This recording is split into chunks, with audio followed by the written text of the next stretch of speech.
बिस्मिल्लाहिर्रहमानिर्रहीम। अस्सलाम वालेकुम डियर स्टूडेंट्स, कैसे हैं आप सब। उम्मीद करता हूं कि आप सब खैर आफियत से होंगे, ठीक ठाक होंगे। डियर स्टूडेंट्स, हमने एक चैप्टर शुरू किया हुआ है जिसका नाम है सिंगल एंट्री सिस्टम। आज हम उसका पहला और दूसरा सवाल करेंगे। बेटा इससे पहले जो लेक्चर अपलोड किया है उसमें कंप्लीट इंट्रोडक्शन इस चैप्टर का बताया गया, इसका फॉर्मेट बताया गया है। आज हम इसका जो पहला सवाल है वो डिस्कस करने लगे हैं। कहते रही a trader keeps his book by single entry method. His position on 31st December 2015 was as follow. 31 दिसंबर 2015 की उसकी पोजीशन बताई गई है आपको। Cash at bank, stock, debtor, machinery and creditors. Next कहता है his position on 31 December 2016 was as follows. Cash, stock, debtors, machinery और क्रेडिटर्स ये बताया गया। बेटा देखें, एक पोजीशन आपको 31 दिसंबर 2015 की बताई गई है और एक पोजीशन आपको 31 दिसंबर 2016 की बताई गई है। इसके मैं आपको एक दो हिंट बता रहा हूं। जो लेटेस्ट ईयर होगा उसकी जो पोजीशन बताई होगी वो आपके पास क्लोजिंग बैलेंस का डाटा होगा या क्लोजिंग कैपिटल का, और उससे जो प्रीवियस ईयर होगा वो आपके पास ओपनिंग का होगा। जिस तरह देखिए इस सवाल में 2015 और 2016 है। जो 2015 का डाटा है वो ओपनिंग कैपिटल के लिए होगा और 2016 का डाटा क्लोजिंग कैपिटल के लिए। एक हिंट ये, दूसरा मैं आगे बताता हूँ। ये पैराग्राफ मैं छोड़ने लगा हूँ। ये देखिए, कहते from the above you are required to ascertain the profit और loss made by the trader for the year ended 31 दिसंबर 2016। जिस ईयर का उसने आपसे प्रॉफिट एंड लॉस मांगा होगा उस ईयर का जो डाटा दिया गया होगा क्लोजिंग डेट का वो क्लोजिंग कैपिटल होगा और उससे प्रीवियस डेट जो होगी वो आपके पास ओपनिंग कैपिटल की होगी। हमारे इस सवाल में 2015 का डाटा ओपनिंग कैपिटल के लिए है और 2016 का डाटा क्लोजिंग कैपिटल के लिए। हमारे पास कोई कैपिटल मौजूद नहीं, ना ओपनिंग कैपिटल है ना क्लोजिंग। हम इस डाटा की मदद से ओपनिंग कैपिटल भी फाइंड आउट करेंगे और क्लोजिंग कैपिटल भी फाइंड आउट करेंगे। हम अपने क्वेश्चन की तरफ चलते हैं। क्वेश्चन में क्लोजिंग कैपिटल और ओपनिंग कैपिटल को हम फाइंड आउट करते हैं। देखिए बेटा जी, हमने सबसे पहले लिखना है जी कैश एट बैंक, फिर स्टॉक, फिर डेटर्स। हम यहाँ पे क्या लिखने लगे हैं जी, कैश एट बैंक, क्योंकि ये हमारे पास ओपनिंग एसेट्स है। कैश एट बैंक की वैल्यू है आपके पास 3000 रुपया। फिर आपके पास है जी स्टॉक, हम स्टॉक की बेटा वैल्यू लिखेंगे। स्टॉक की वैल्यू है 20,000 रुपीज। फिर हमें बताया गया है डेटर्स, हम डेटर्स की वैल्यू लिखेंगे बेटा। डेटर्स की वैल्यू बताई गई है 30,000 रुपीज, हमने ये भी लिख लिया। फिर हमारे पास ये देखें, ये हमारे पास फिर बताया गया है जी मशीनरी, उसकी वैल्यू बताई गई है 50,000 रुपया। हम यहाँ पे मशीनरी की वैल्यू लिख लेंगे क्योंकि ये भी हमारे पास ओपनिंग डाटा में दी गई है। इसकी वैल्यू है 50,000 रुपीज, हमने 50,000 रुपीज भी लिख लिया। फिर देखिए कहता है एंड क्रेडिटर्स रुपीज 23,000, हमें क्रेडिटर्स बताए गए हैं तो क्रेडिटर्स हमारी लाइबिलिटी, हम बेटा जी यहाँ पे लिखेंगे क्रेडिटर्स। क्रेडिटर्स की अमाउंट बताई है 23,000 रुपीज। हमें इसके अलावा कोई और डाटा नहीं दिया गया। हम क्या करेंगे, हम टोटल करेंगे जी। टोटल हमारे पास क्या आता है, 50 और 30 80 भी, ये बेटा आपके पास आ जाएगा 1,03,000 एसेट्स का टोटल इधर और 1,03,000 यहाँ पे लिखेंगे। इस 1,03,000 में से आप लाइबिलिटी वाली साइड को माइनस करेंगे तो आपके पास आ जाएगा 80,000 रुपीज। इसको हम बोलेंगे ये हमारे पास क्या आ गया है, कैपिटल, और आगे लिखेंगे बैलेंसिंग फिगर्स। ये बेटा जी हमारे पास कौन सा बैलेंस आया है, कौन सा कैपिटल आया, ओपनिंग कैपिटल हमारे पास सवाल में आ गया। अब हम इसी जो नेक्स्ट डाटा में बताया गया है हम उसकी मदद से अपना क्लोजिंग कैपिटल निकाल लेते हैं। कहते हैं जी his position on 31 December 2016 was as follow. हमें सबसे पहले कैश एट बैंक बताया गया, ये क्लोजिंग स्टेटमेंट हमने बनाई। हम सबसे पहले लिखेंगे जी cash at bank. Cash at bank की वैल्यू बेटा हमारे सवाल में बताई गई है 4,000 रुपया, हमने लिख दिया। उसके बाद बताया गया स्टॉक, हमने स्टॉक की वैल्यू लिखी, वो हमें बताई गई है जी 25,000, हमने 25,000 लिख दिया। फिर उसके बाद हमें बताया गया है डेटर्स, हमने डेटर्स की वैल्यू लिखी। डेटर्स की वैल्यू हमें बताई गई है 45,000 रुपीज, हमने 45,000 रुपीज यहाँ पे लिख लिया। उसके बाद हमें बताया गया मशीनरी, मशीनरी की वैल्यू बेटा बताई गई है 45,000, हमने मशीनरी की वैल्यू भी 45,000 रुपीज लिख देनी है। उसके बाद मशीनरी के बाद हम कहते हैं एंड क्रेडिटर्स रुपीज 25,000, क्रेडिटर्स बताए गए हैं तो क्रेडिटर्स हमारी लाइबिलिटी होती है, हमने क्रेडिटर्स को लाइबिलिटी में लिख दिया। कितने बताए गए हैं 25,000, हमने 25,000 रुपीज क्रेडिटर्स में लिख दिया। अब हम क्या करेंगे, अब हम टोटल करेंगे। टोटल में देखेंगे हमारे पास एसेट्स का टोटल कितना आ रहा है। टोटल हमने किया तो टोटल बेटा जी हमारे पास ये आ गया 45 और 45 में जमा किया 90,000 आ जाएगा। इसमें 25,000 जमा करेंगे 1,15,000 आ जाएगा। इसमें 4,000 जमा करेंगे तो 1,19,000 रुपये आ जाएगा। यही 1,19,000 रुपये हम इसमें लिखेंगे। इस 1,19,000 में से हम 25,000 माइनस करेंगे तो हमारे पास आ जाएगा 94,000 रुपीज़। इसको भी हम बोलेंगे ये हमारे पास क्या आगे है कैपिटल, और आगे लिख देंगे बैलेंसिंग फिगर्स कि ये जो हमारे पास कैपिटल आया है ये क्लोजिंग कैपिटल आ गया। अच्छा जी, हमारे पास बेटा जी ओपनिंग कैपिटल भी आ गया, हमारे पास बेटा जी क्लोजिंग कैपिटल भी आ गया। अब हम ओपनिंग और क्लोजिंग कैपिटल की मदद से अपना जो सवाल है उसको अब कंप्लीट कर सकते हैं। हमने जो स्टेटमेंट पढ़ी है उस स्टेटमेंट में हम सबसे पहले जो लिखते हैं वो सबसे पहले लिखते हैं क्लोजिंग कैपिटल। क्लोजिंग कैपिटल की अमाउंट बेटा हमने फाइंड आउट की है।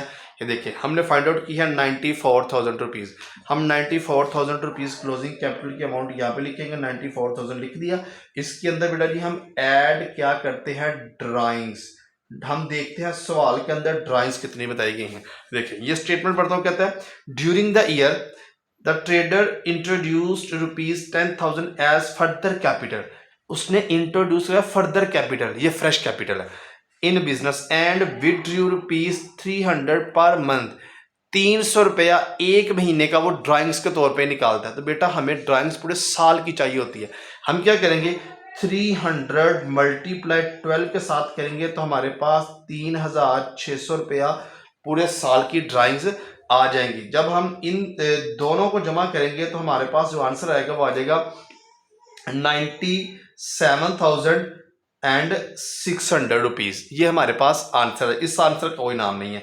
इसमें से बेटा जी हमने लेस क्या करना है, लेस करेंगे फ्रेश कैपिटल, जिसको हम कहते हैं फर्दर कैपिटल। वो सवाल में 10,000 रुपये बताया गया है, लेस कर देंगे 10,000 रुपीज़ तो ये आ जाएगा 87,600।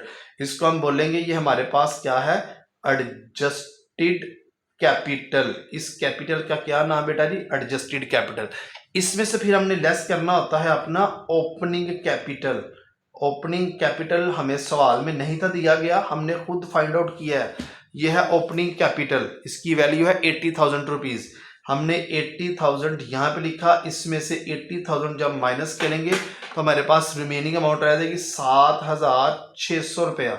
ये बेटा जी हमारे पास आ गया है नेट प्रॉफिट। ये नेट प्रॉफिट क्यों आया, एडजस्टेड कैपिटल की अमाउंट ज्यादा है, ओपनिंग कैपिटल की अमाउंट कम है, ये नेट प्रॉफिट आ गया। अब हम चलते हैं क्वेश्चन नंबर 2 की तरफ। क्वेश्चन नंबर 2 में कहता है Khubaib keeps his book by single entry system. His capital on 30 June 2016 was ₹38,000। His capital on 1 July 2015 was ₹25,000। बेटा ये 30 जून का कैपिटल बताया गया 16 का 2016, ये 1 जुलाई 2015 का बताया गया। जो लेटेस्ट ईयर है वो 2016 है। 2016 का कैपिटल आपके पास क्लोजिंग कैपिटल होगा, और जो प्रीवियस ईयर है वो ओपनिंग कैपिटल है, वो 2015 का कैपिटल आपके पास ओपनिंग कैपिटल होगा। अब कहते हैं he withdrew for his household purpose ₹600 per month. 600 रुपया वो एक महीने का अपने जाती इस्तेमाल के निकालता है। ये ड्राइंग्स है। He sold his investment worth ₹4,000 at 3% premium and brought that money into the business. कहते हैं कैलकुलेट करें खुबैब का प्रॉफिट। हम सबसे पहले क्या लिखेंगे, सबसे पहले बेटा जी हम लिखते हैं क्लोजिंग कैपिटल। क्लोजिंग कैपिटल हमें ये बताया गया 38,000 रुपीज, हमने 38,000 रुपया लिख दिया। इसमें बेटा जी हम ऐड करते हैं ड्राइंग्स। ड्राइंग्स कितनी बताई गई हैं, ड्राइंग्स क्वेश्चन के अंदर कहता है 600 रुपया एक महीने का निकालता है। 600 मल्टीप्लाई 12 करेंगे, ये आ जाएगा 7,200। 38,000 के अंदर हम 7,200 रुपया अगर जमा करें तो ये आ जाएगा 45,200 रुपया। इसमें से बेटा जी हम लेस करते हैं फ्रेश कैपिटल, जिसको कहते हैं इंट्रोड्यूस कैपिटल, फर्दर कैपिटल। ये समझने वाला है फ्रेश कैपिटल क्या है। कहता है उसने एक, उसके पास इन्वेस्टमेंट थी 4,000 रुपये की, उसने ये इन्वेस्टमेंट 3% प्रीमियम में सेल की है। हम एग्जांपल लेते हैं, आपके पास कुछ चीज़ है वो आप 4,000 की आपने ली है, उसको आप 3% प्रॉफिट पे सेल करते हैं। फॉर एग्जांपल वो बनता है 4,120 रुपया। वो कहता है जितने पैसे बने हैं वो बिजनेस में ले आया, तो इसे कहते हैं फ्रेश कैपिटल। देखिए इसकी कैलकुलेशन कैसे करेंगे, 4,000 की इन्वेस्टमेंट सेल की 3% प्रॉफिट के ऊपर, तो ये आ जाएगा 120 रुपये। या फिर ये 4,000 है, इसके अंदर 120 रुपये जमा करने हैं, तो ये आ जाएगा 4,120। ये आपके पास फ्रेश कैपिटल आ गया। दोबारा बता रहा हूं, ये जो 4,000 उसकी इन्वेस्टमेंट उसने की थी, इसको सेल किया 3% प्रीमियम के ऊपर। आपके पास फॉर एग्जांपल एक लैपटॉप है, आप अपना लैपटॉप प्रॉफिट पे सेल करते हैं, जितने पैसे आपकी अमाउंट और प्रॉफिट मिला के मिले वो सारे के सारे आप बिजनेस में ले आए। ये 4,000 रुपये बिजनेस में भी लेके आया और जो उसके ऊपर 120 रुपये प्रॉफिट है ये भी बिजनेस में लेके आया। हम इन दोनों को जमा करेंगे तो 4,120 रुपये आ जाएगा। हम इसमें से 4,120 माइनस करेंगे तो ये आ जाएगा 4,41,080 रुपये। हमारे पास जो आ रहा है वो आ रहा है 41,080 रुपीज कि ये हमारे पास रिमेनिंग अमाउंट रह गई। इसको हम बोलेंगे ये हमारे पास है एडजस्टेड कैपिटल। उसके बाद बेटा उसने बोला है कि इसमें से हम क्या करेंगे, लेस कर देंगे ओपनिंग कैपिटल। ओपनिंग कैपिटल भी हमारे पास क्वेश्चन के अंदर बताया गया है। ओपनिंग कैपिटल क्या है, तो कहता है ओपनिंग कैपिटल है 20,000 रुपीज।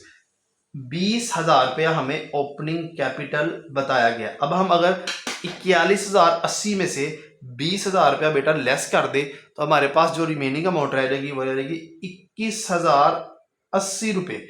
ये जो 21,080 रुपये है ये हमारा नेट प्रॉफिट आ गया। नेट प्रॉफिट कैसे आया, क्योंकि एडजस्टेड कैपिटल की अमाउंट ज्यादा है।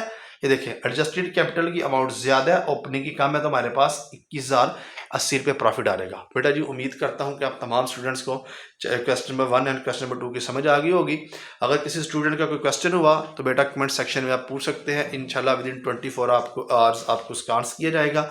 आप तमाम स्टूडेंट से गुजारिश है कि इस चैनल को आपने लाजमी सब्सक्राइब कर दें, क्योंकि ये चैनल आपके लिए बहुत फ़ायदेमंद है। इसके ऊपर आपको अकाउंटिंग से रिलेटेड हर चीज़ का नॉलेज दिया जाएगा इंशाल्लाह। इंशाल्लाह मिलते हैं एक नई वीडियो के साथ, तब तक अपना बहुत सा ख्याल रखिएगा, दुआ में याद रखिएगा। अल्लाह हाफिज़।